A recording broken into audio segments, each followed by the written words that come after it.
Hello everyone, welcome in. We've got the final refrain round 3 here for you today. I'm Murph, aka Fudginator, and it is going to be a match against Quickdraw versus JDG. I'll be quickly running through a little presentation to show off what the bracket looks like, and we can get a little preview of the two players here today. We got the whole bracket here. It's going to be round 3. We're going to be in the top right there. The Quickdraw versus JDG. This is going to be the next round. This is the quarterfinals. So round 3 here, whoever wins this is going to be facing against either Orion or Dorian into the semifinals to hopefully become the new Final Refrain Adaptive Champion. So we've got Quickdraw3457 here. They are an adaptive standard. They have been in the scene for so long.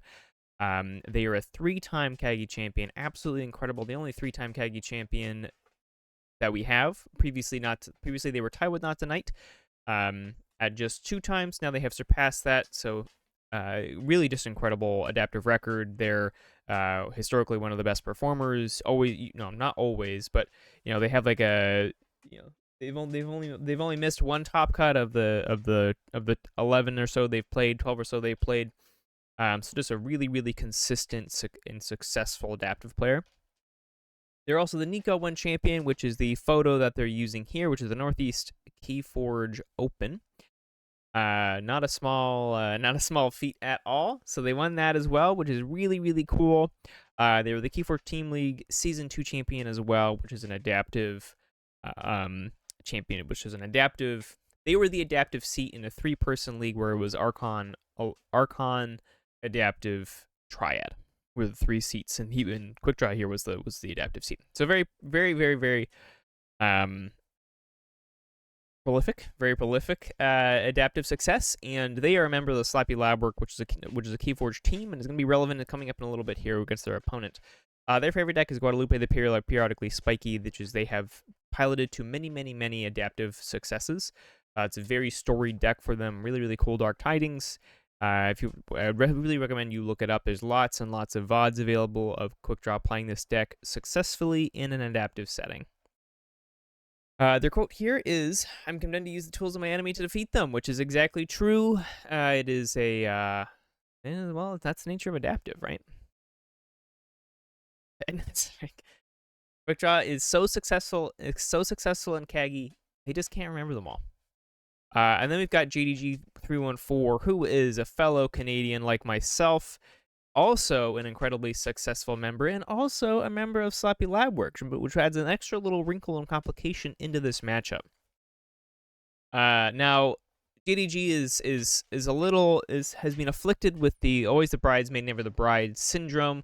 They're the 2024 U.S. National Alliance runner-up, 2023 Canada National Archon runner-up, 2023 Seattle Vault Tour Archon runner-up. Very good player, and actually all of these were done, I believe, with Chandra the Probably Complex, which is their favorite deck here, as listed, and as we'll see in a little bit, it's also the deck they brought here today. So JDG, really good player, teammate of Quickdraw. They're very close. They know each other's decks in and out. Practice together all the time. I do appreciate, though, in this photo that they're the National Alliance runner-up, that they're holding their playmat upside down. I appreciate that. And we will get on to the deck comparison. So Quickdraw here brought Anakim, which is a Dark Tidings deck. Really, Anakim was for a long time one of their best Archon level decks. It was prominently featured in NKFL Hex ads. You can sort of see it here. I'll get to that in a little bit. In-depth deck profiles. And JDG's bringing Chandra the Probably Complex, and I can tell you from experience that this is actually definitely complex. Very complex deck, very hard to pilot, really hard to get the most out of. Lots of interesting things going on, as we can see some key cards here.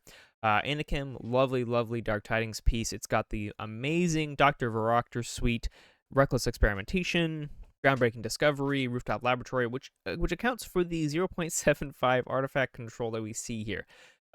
Is it hard artifact control to line up? Absolutely, but I don't think that's going to be here. As you can see, they have lots of rush. The expected amber is 29. Chandra the Complex is 31. Amber control and Anakim is 11. And the creature control is 11. Now, I think it's interesting that they put the creature control at 11, as I think Anakim does actually struggle That is one of the areas Anakim does really quite struggle at, is going to be creature control, which may or may not be relevant considering JDG is playing a Quixelstone deck, one of the most notable Quixelstone's decks in Chandra. I've always been of the opinion that I think one of the better ways to beat Chandra is not actually bringing artifact control. So I don't think the fact that Anakim has pretty unreliable R is going to matter. I think it's actually going to be, and Quick Draw as well. I mean, JDG has played this deck in adaptive so many times. It's the deck they bring to every format. So this choice is like Quick Draw knows that he's likely going into into a Quixelstone matchup. Likely Chandra the Probably Complex, and has selected Anakin with that in mind. Now, it's interesting behavior that I've noticed with Quick Draw. Is that when he's playing JDG, I think he often brings slightly higher caliber decks than he often likes to bring in adaptive, which I think is reflected here in the choice of Anakin. Anakin is a very, very competent Archon deck, especially into a MM deck. You know, it's not a new wave GG era deck. You know, lots of Archon level success with this, and sort of allows, I think, just more options going into the game 3, knowing you're against a very good deck. So definitely the onus on switching things up was on Chandra. And so it's interesting seeing Quick Draw going for the Anakim here. So we can sort of see here, Anakim, really, really nice. Logos, Shadows, Untamed, Dark Tidings deck. The double log tides up. The Word of Balance is honestly just really sneaky value. Key Frog, Withdrawal of Life, really nice. Blow that up. Triple Scoop, Double Mug, Safer Sorry. It just lots of really, really cool cards. Binary Moray is really fun. And then, of course, we've got Honors Keycess and Groundbreaking Discovery. So, Unforge a Key, Forge a Key for maybe free with the Honors Keycess. Doubt it, but maybe we can get, maybe that can be pulled off, especially in a game 3. Key cheats, double key cheats here. Lots of ways to proc the Brend with the double mug, Safer Sorry, Strip Trouble. There's even a Jackie Tar, so lots of things here that are going on, and I think some really cute and interesting plays that you can do, and sort of there's a lot of lines to consider in order to optimize the play of this deck. Chandra the Probably Complexes, we'll get into it. There's been so many analyses of this deck, even done by myself on my channel. So obviously the important pieces here are going to be the artifacts. We've got the Animator, we've got the Amphora Captura, we've got the Quixelstone and Transport Platform. Those 4 work together.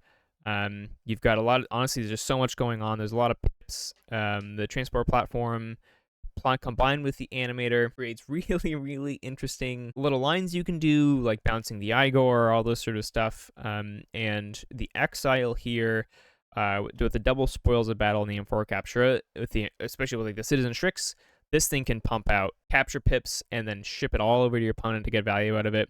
And Quixelstone also, you know, just interrupts a lot of issues, especially when you can see something like the Key Frog, right? Like that might be very much an issue of Quick Draw trying to resolve that key cheat. So it's going to be interesting to see how it all goes. Their artifact control is just the Animator, so nothing really in particular to sneeze at, and I think it'll be the Ritual of Life and the Ritual of Balance may get some value here. So it's going to be interesting to see. I'm really excited to see these 2 decks played. I think just as an Archon matchup, it's really interesting. So we'll port over the game here. All right, everyone. Andrew's going first in all 3 games. We got to make sure you remember that. We remember it. Make sure they remember it. I absolutely love seeing the fact that there's a Tide card on the field. Amazing. Great stuff.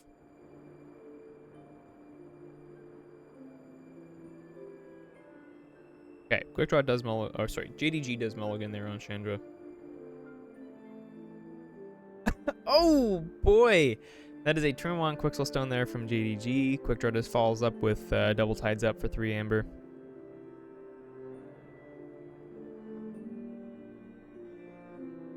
Gets that tide over on their side. Really sets them up for some nice turns later.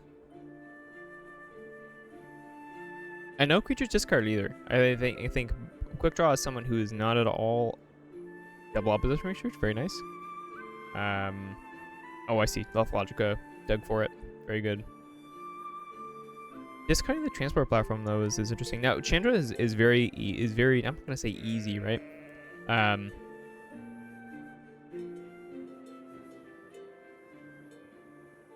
That's nice. Yeah, it gets around Quixel, does steal. That's just a really nice turn. Gets a really quick check there. You can kind of see turn 2, right? Quick check for key 1. It's good to see what Anakim's trying to do. It's definitely more of a rush deck, which I think is a phenomenal way to approach the matchup with Chandra, right? If you can go over the top of Chandra, it doesn't really matter if they set up their huge advantage engine in the yeah, discarding all those cards.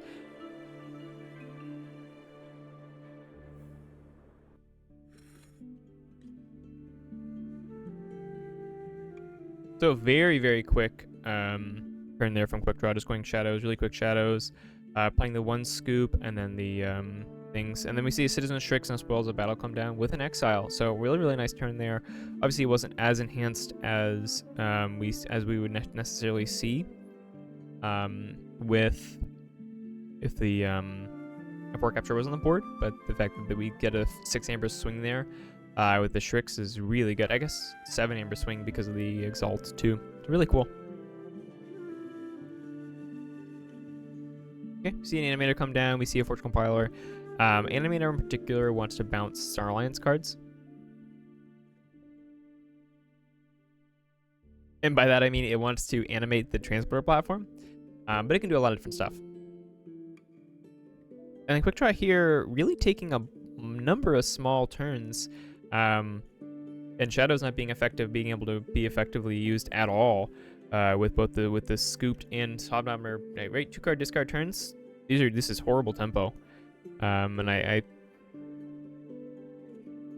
Anagam is not doing at all what it wants to do to go over the top.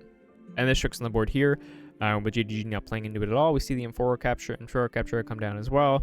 An important thing to note with the Animator is that on a Logo's turn, you can actually animate an artifact and use that M4 capture to get the bonus pips to capture onto an artifact. And then they just will never, right, once those artifacts are destroyed or ever, they're never going to go back to the pool because they'll just go to the common supply if the artifact itself is destroyed, say off of a Doctor Varoctor combo.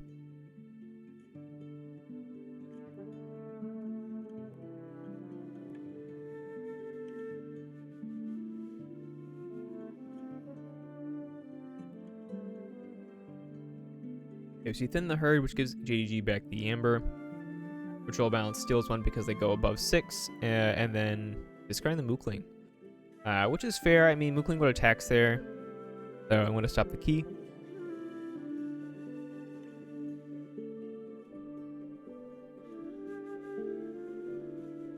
I think this is an interesting matchup. I mean, this is looking like it probably won't. You know, it may not be the slowest best of 3 we've seen on these, especially with 2 pretty high-powered decks. But I would like to see Anakim maybe do something a little bit, you know, maybe do something a bit more. I'm a little disappointed here in how Anakim's showing, especially from a deck which I know can be explosive.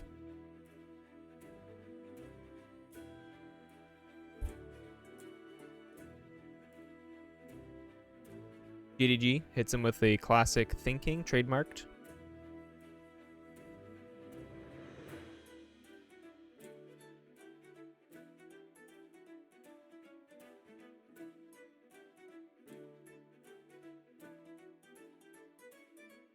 Just a quick Star Alliance turn with the survey, discarding your Citizen Strix. Okay, interesting. And we see the Ritual of Life there. A Ritual of Life here, and then quick just go back to 6, but Ritual of Life here is a really interesting part of Anakim because it says action, destroy a friendly creature. If you do, turn a different creature from the discard pile to your hand. Really, really cool card, especially with the key frog there, with stuff of like the Deepwater Rune, the Mookling, the Brend, just a ton of interactions with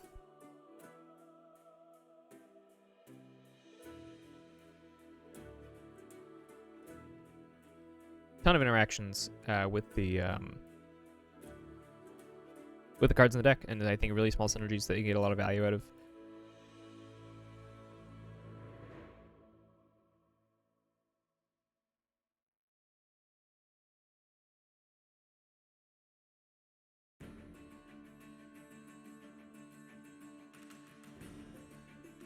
Now we've seen a reshuffle from JDG, so which again speaks to the ability, and stuff like the Lithological didn't even discard that many cards. So Chandra just is really efficient, really able to shuffle through those cards. We've seen Quickdraw go through about half their deck so far, or I guess 2/3 of their deck so far, and we have not been able to see.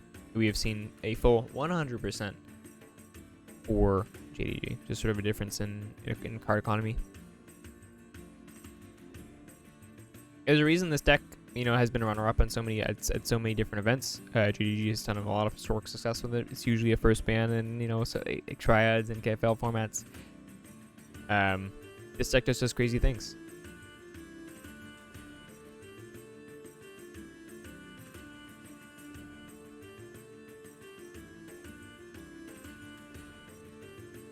Yep, and this is where the animator becomes that little piece of creature control.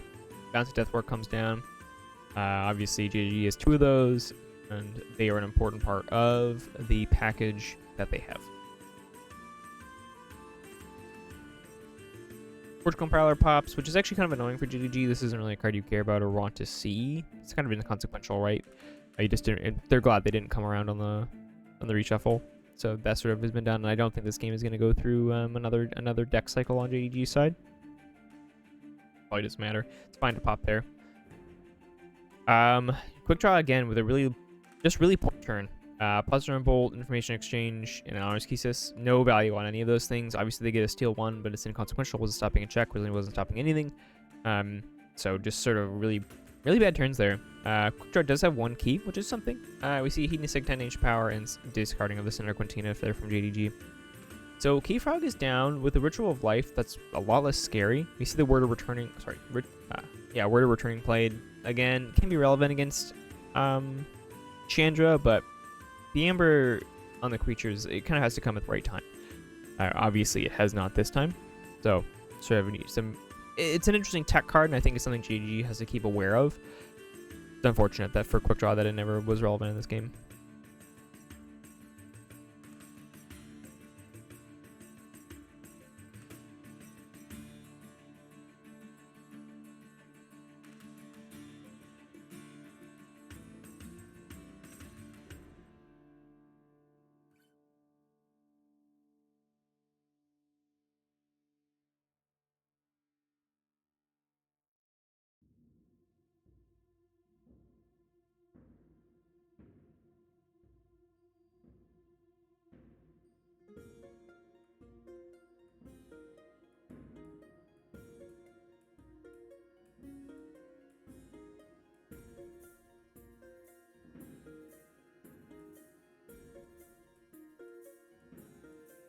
Now, what I'm having a hard time telling is I don't know if this is a really bad draw. I don't feel like it feels like this isn't quite how the game should go. Right? This feels like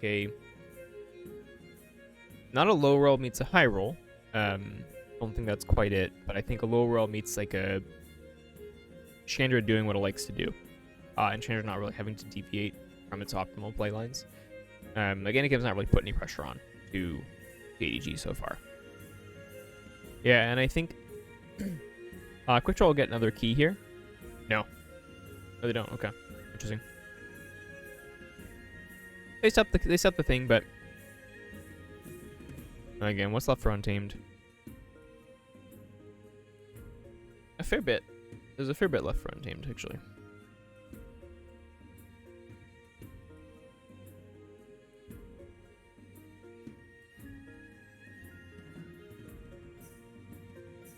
By a fair bit, I mean 3 cards.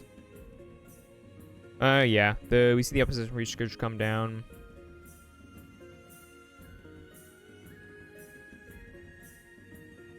Oh, is Quixelstone gonna... No, they're just capturing. Reaps the Quixelstone, puts it back. I was gonna say, I would have been... I would have thought a really... yeah, that's cool, though. Just use the Ritual Balance to steal 1 Amber. Oh my god. Okay, yeah, this game is not... That game's not winnable. This game's not winnable. I appreciate Quickdraw sticking it out, though. You gotta play to your outs. I don't know exactly what the out is, but I think with no cards drawn, I think... I wonder what's in hand. If there's a possibility that Quickdraw is able to, if this turn goes through, And the Quickdraw and the Keyfrog lives, and the keys forge naturally. I wonder if there's like a sneaky little angle to get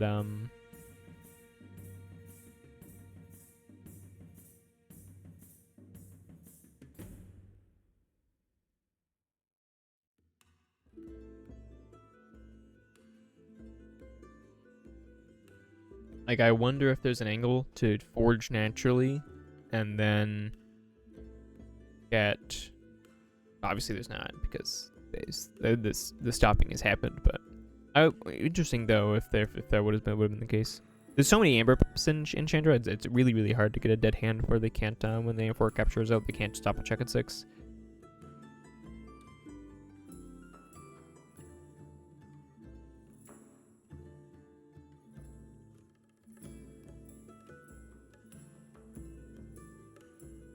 Yep, GG.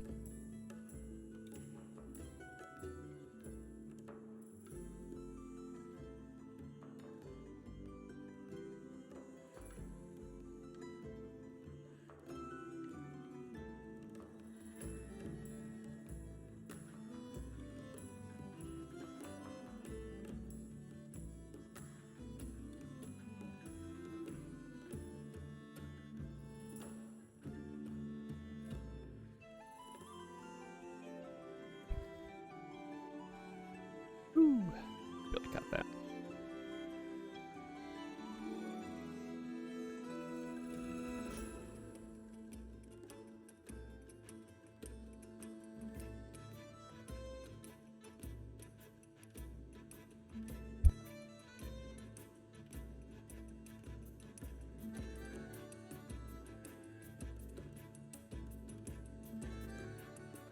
And now we'll see. This is gonna be interesting. It's one of those things. I feel like Anakim is harder to play than Chandra, especially into a bad matchup. Not this matchup isn't bad. I guess that's an improper usage of the words, but I'm inclined to think that Chandra's. Oh, and we see it. Oh, ooh, we see the opening turn duplicated again with the Quixel Stone. That's interesting.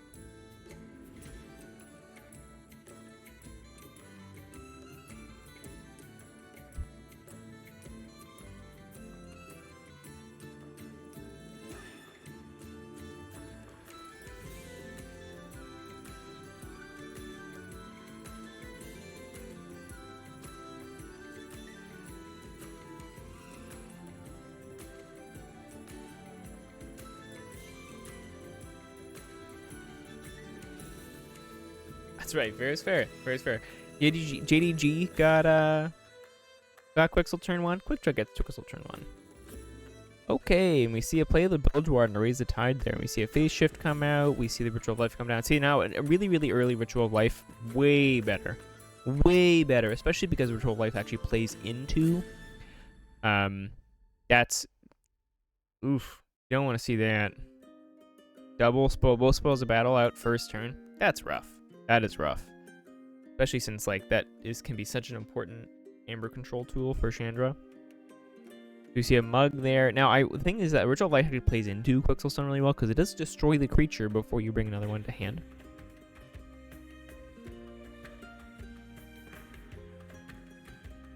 Okay. Alright. Now, if Quickdraw has the Demo Alien, they could take 3 chains for it. And I always think chains, taking the tide away from a DT deck, is something advantageous to do if you believe you're ahead in the game state and are less hurt. Like, it becomes advantageous when...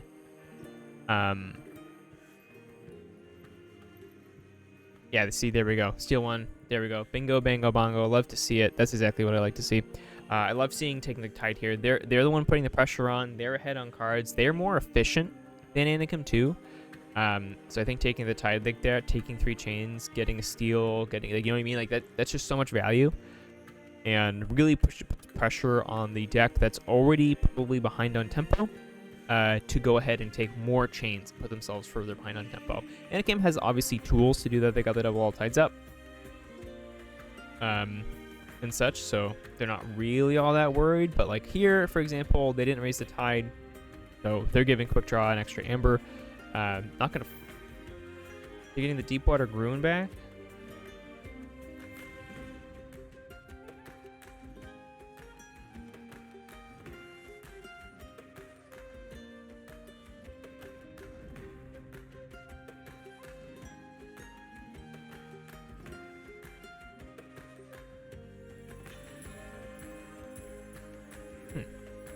don't know if I just missed it in the log. I'm not sure what was returned to hand.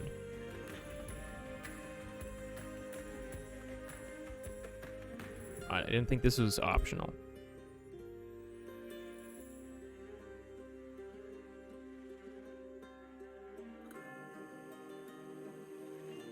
But I feel like it should have been the Hobnob or Hard Simpson. I don't know. I'm gonna say that that resolved correctly.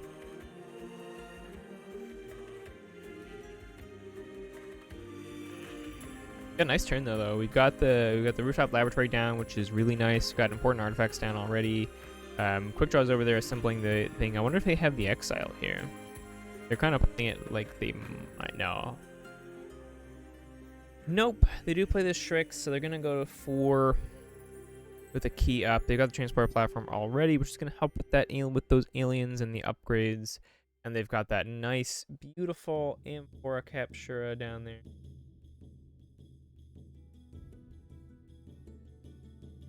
Just going to be offering so many options for the deck. I think there's the amount of decisions that Amphora Capture introduces into the game is really nice for a situation like Adaptive.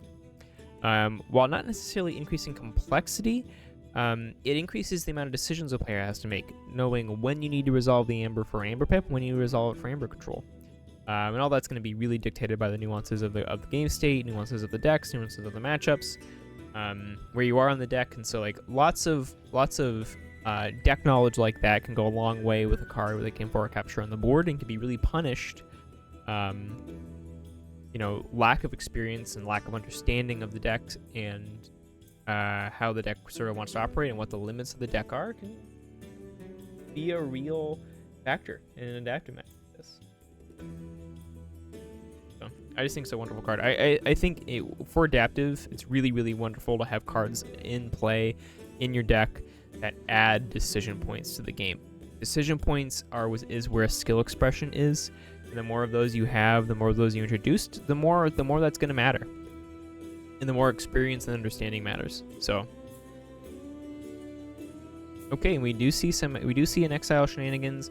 You see a capture, so that is another 6 Amber swing, denying denying GDG that key there. So used to seeing Quickdraw play Anakim.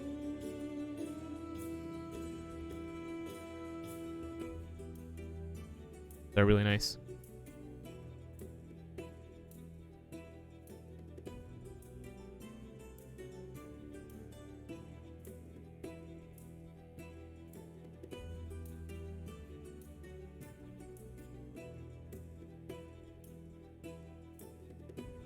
And I think one thing about Chandra, which I've always found really interesting, is how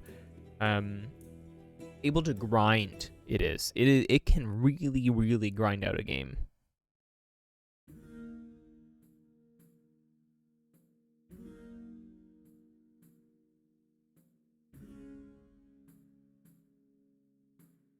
Okay, we see...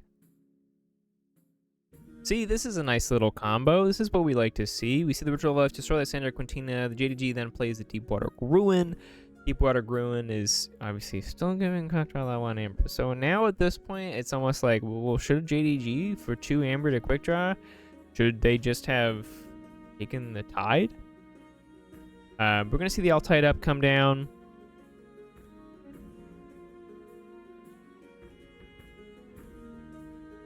They must have had that all tied up, so I think that is a ordering issue.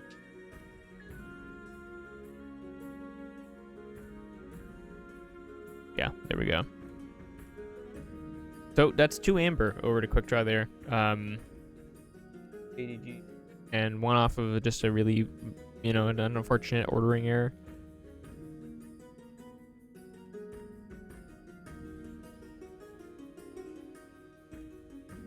And it might matter, like that kind of margins might just matter in a matchup like this, right? Quickdraw, JDG over there is gonna forge their first key at 3. We're sort of on a similar pace as we were in last game, which I think is things have sort of come out, and I'm not gonna say similar orders, because I think we've seen far less. I feel like we've seen less logos from JDG this time around. Sorry. Oh God. We've seen less logos from Chandra this time around. but still, the still similar pacing. So we'll see if by turn 10, for Chandra, if they're going to be on check for, you know, threatening check for third keep pretty decisively.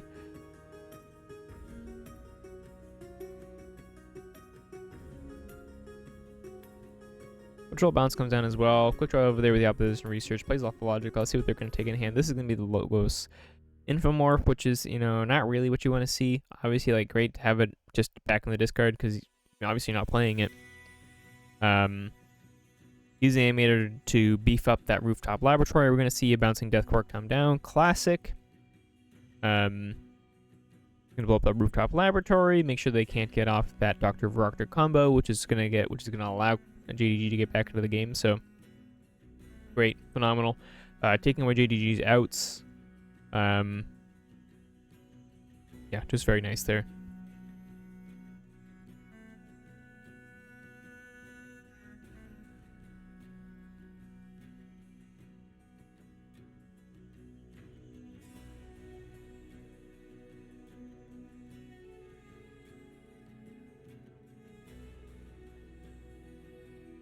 The quick draw being very empathetic there, realizing what JDG's angling for with their deck, and just, you know, shutting that down.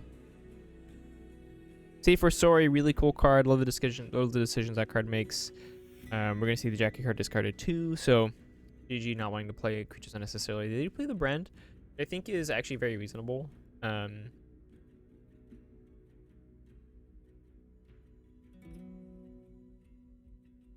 You got lots of ways to kill it. Punishes JDG if they want to clear the board. And yeah, just something nice for Ritual to balance to blow up to. Sorry, Ritual of Life. So yeah, I think overall you're pretty happy with that.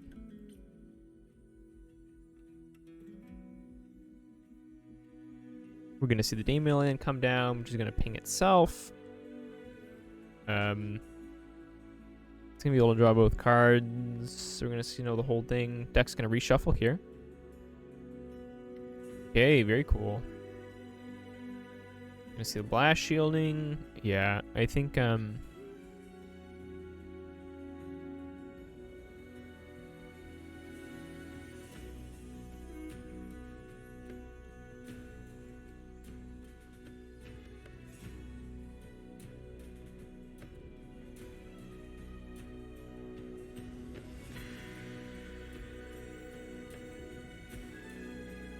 Detention Coil going there over there on the Brand. Not that I really think that the fact that it can't fight matters, but just small things like that. Love to see small optimizations, making sure they can't get a value out of that skirmish.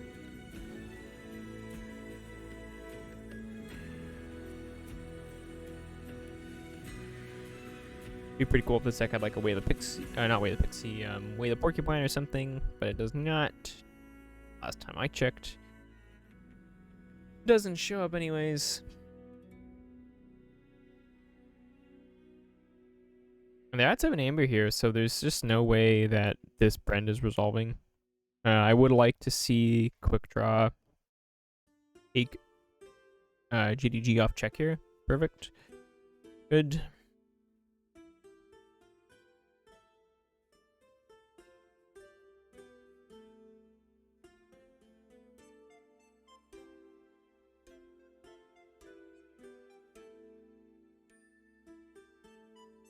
Love to see it. Make the Brand really hard to kill.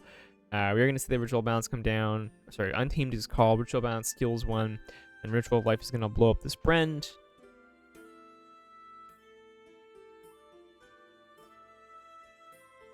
Once Anakim gets to that sort of, you know, is... the key as cheating is the third one. It sort of puts itself in... It can put itself into a much more threatening position. Now again, what I think I really wanted to see was going to be that Dr. Varoctor combo, but I think you're pretty happy with this position if you're JDG.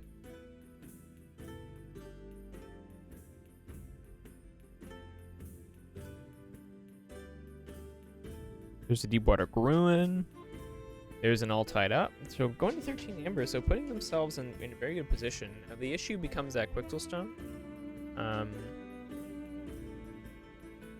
So Keyfrog, I would like to see a Keyfrog. Where is it? Is Keyfrog in the draw, right? Must be in the draw. Yeah, so I think not having the Keyfrog here is... Maybe they do. Maybe they do, and... No, they just got the Mookling, so they're digging for the Keyfrog, which is kind of what they need. So I think JDG's absolutely considering animating that Ritual of Life, if they can maybe get a good Logos turn here. There's the Logos turn, which Ritual of Life is not long for this world. Because I think that is now the out. Honor's Kesis could certainly be an option too, right? Yep, Honor's Kesis is still live too, so Honor's Kesis could be an out, especially with that much amber. So you're looking at 2 possible key cheats here. Okay, not what I was expecting. CNM4 or Reap. Oh, I wonder. No, those are reshuffled. Okay, perfect. So we could see some big spoils plays here. Sorry, we're in Logos. We can't do that. What is the angle here? In Logos. Forge Compiler steals one, puts a 7. I think so. Quickdraw here must just be hoping that JDG doesn't have a key cheat out, doesn't have the Keyfrog just in the bottom 4. Because otherwise this game's on lock.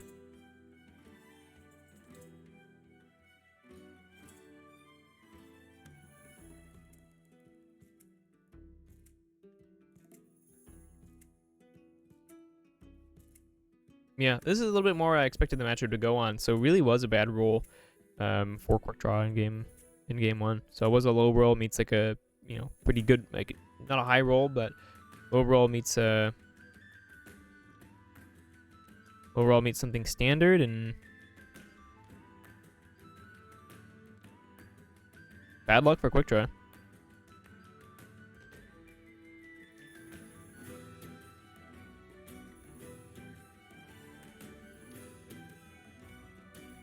Okay, so you see Scoop come down. Scoop is a really, really good card.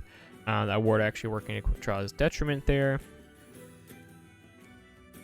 Old Bruno's gonna capture 3, takes him off check. So they don't have the they gotta, right? It's no way that's in the bottom. The way that's the bottom card is the Keyfrog, right?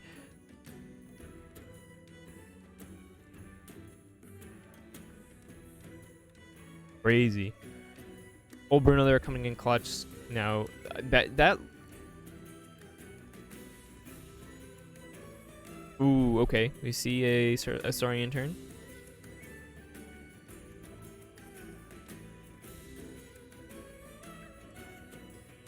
A Ludo. Capturing onto themselves.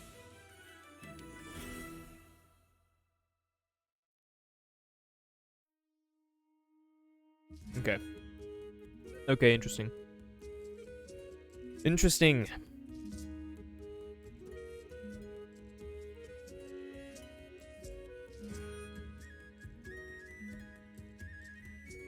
Well, it's nice seeing Anakin be in a better spot here. It's unfortunate that it has to happen when Quickdraw is gonna get 2-0'd.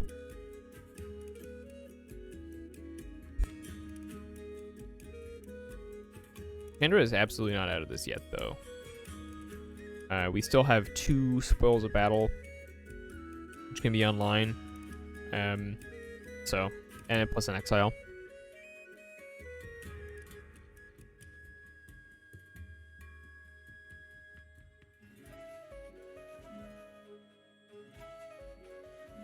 Obviously don't know what is in the player's hands, but if JDG can get... Okay, there we go. We're in Untamed. So that's it. This will be game then.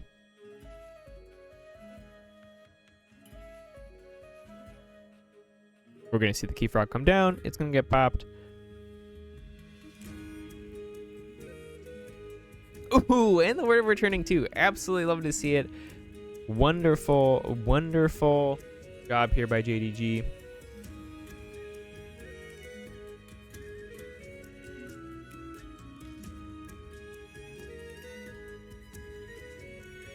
Unfortunate, honestly, just really unfortunate game one from Quickdraw with their draws on Anakim.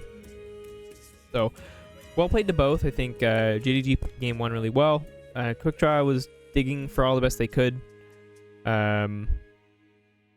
Yeah, Quickdraw not seeing nearly as much logos early.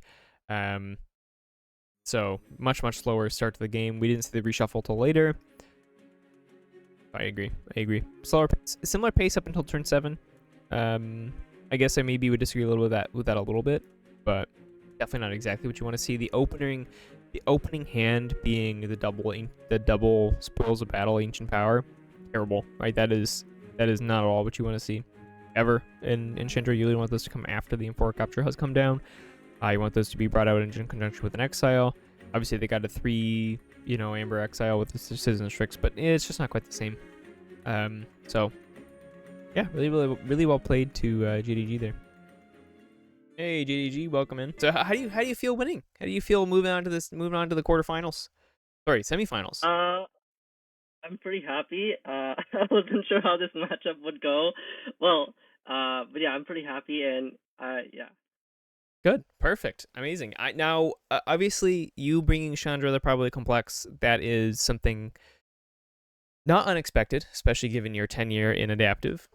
What do you think of Quickdraw's pick of Anakim into this? I think it was kind of I would think it would be maybe similar to my reasoning, because I brought Chandra because I felt like it was the deck that I'm most comfortable with in the adaptive format, and I think Anakim is also a deck that Quickdraw is pretty comfortable with in adaptive format as well. I think that's why he might have chosen Anakim. Yeah, no, that's fair. I know Quickdraw seems to have a habit of bringing decks against you in adaptive that are a little bit higher powered than they typically go for. Yeah, yeah, I think so. Yeah.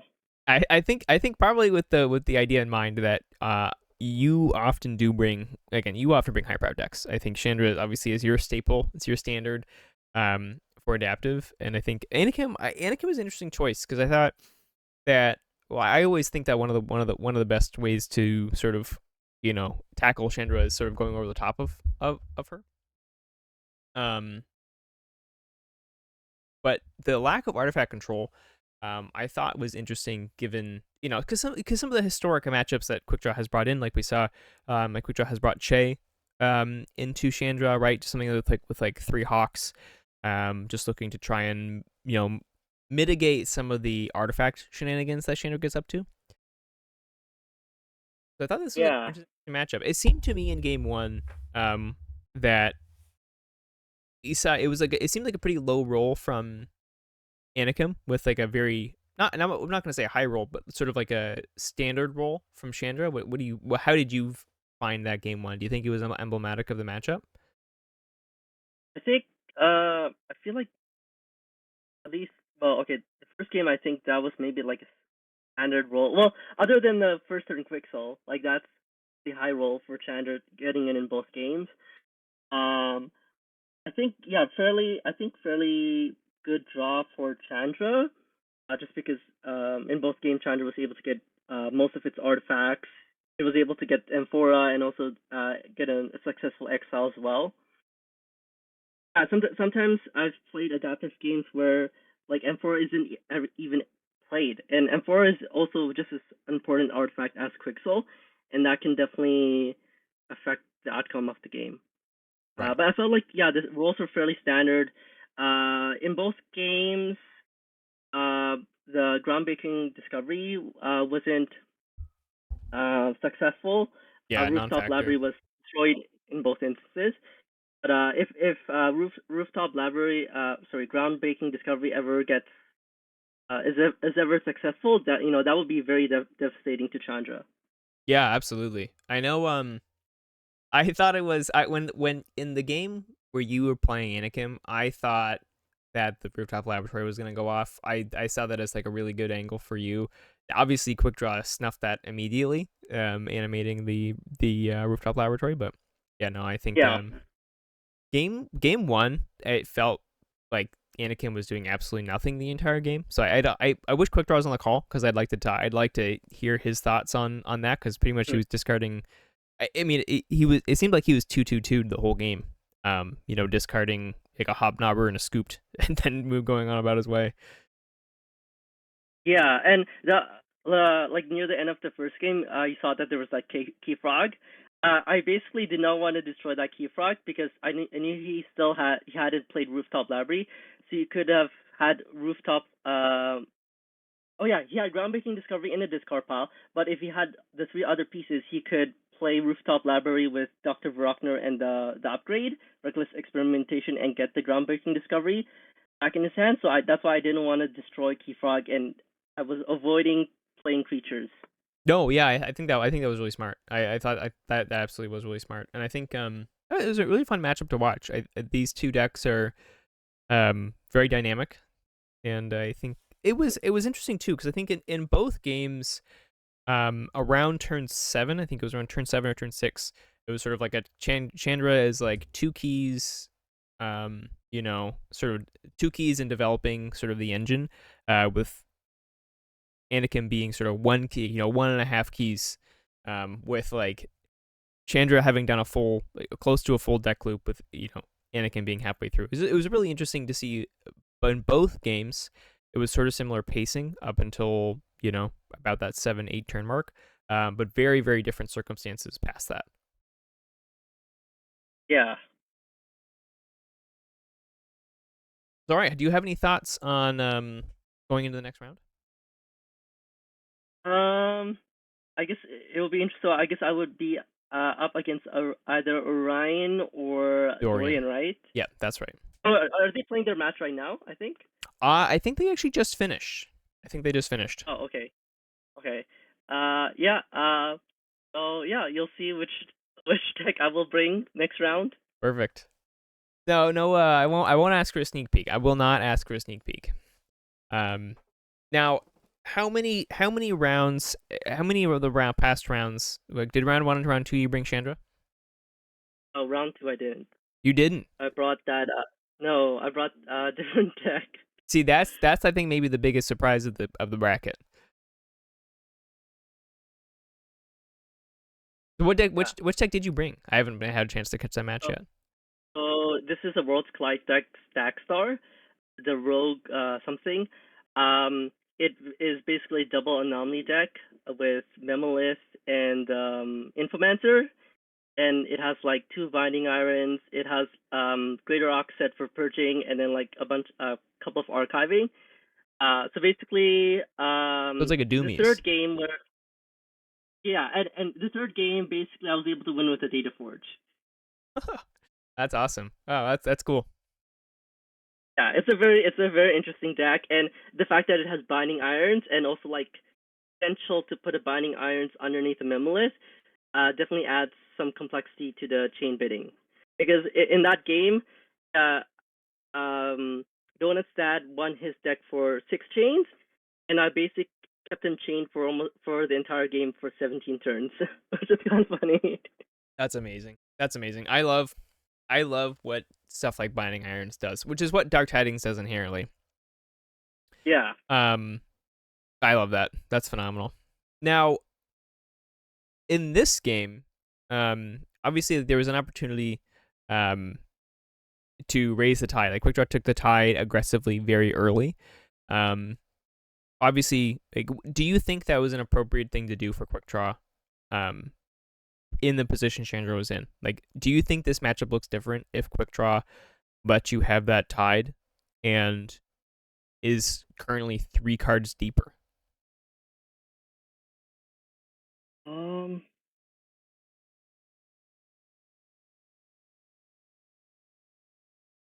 not sure actually, because this Anakin does seem to have a few ways to raise a tide.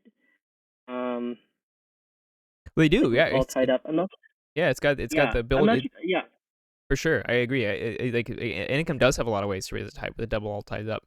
That's why I was wondering if it was like do you think the 3 chains that Quickdraw took, like, I'm not gonna say unnecessarily, but aggressively, was impactful?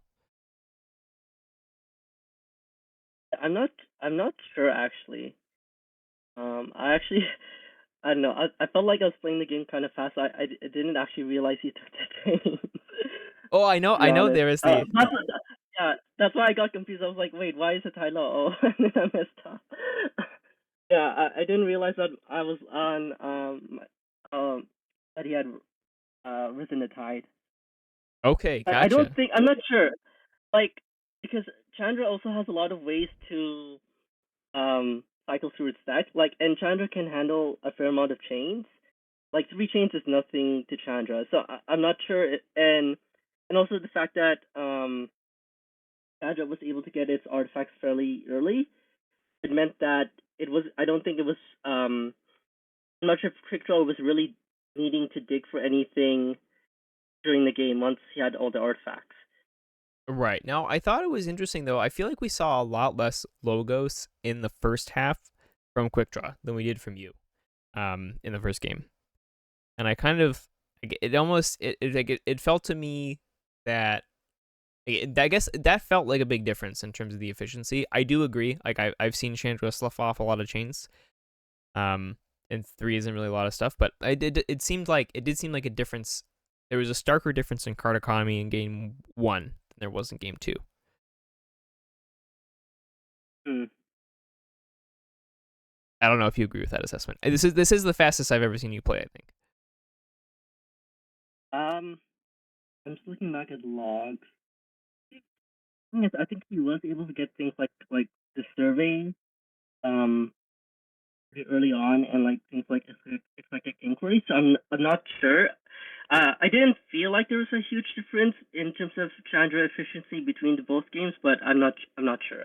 Right. No, that's fair. That's fair. And it might have just been a difference where the difference might be the fact that Quickdraw seemed to be stuck on 2/2/2s and had no momentum at all in game 1. And that's just what I'm feeling. Hmm. All right, perfect. Well, I won't keep you necessarily too long, but any last words here before we end the stream? Hmm. I'm excited for the next round. Awesome. Yeah, I think I don't know who's moving on between Orion and Dorian, but I think either or is going to be it'd be an interesting match. Do you have any other questions for me or I don't anything think else? so. No, I Talk don't about? think so. I think Okay. we'll I know it's still early in your night. I guess yeah, it's Yeah. very early in your night. Um Yeah. It's 5 p.m. Other than that, I will let you go. So if you can hang up because I can't access my Discord. Oh yeah. Okay. Okay. See you later. See ya, JDG. Appreciate the interview. Thank you so much. Yep. Thanks for streaming. Absolutely. All right, perfect. And that was JDG, the man, the myth, the legend themselves. So moving on in their final refrain adaptive bracket. Really well played by both players. I think that was really good. I really wish we could have gotten a game 3. But that's not how the cookie crumbles sometimes. Thank you everyone so much for watching. We'll catch y'all next time. Stay tuned for more final refrain action. Cheers.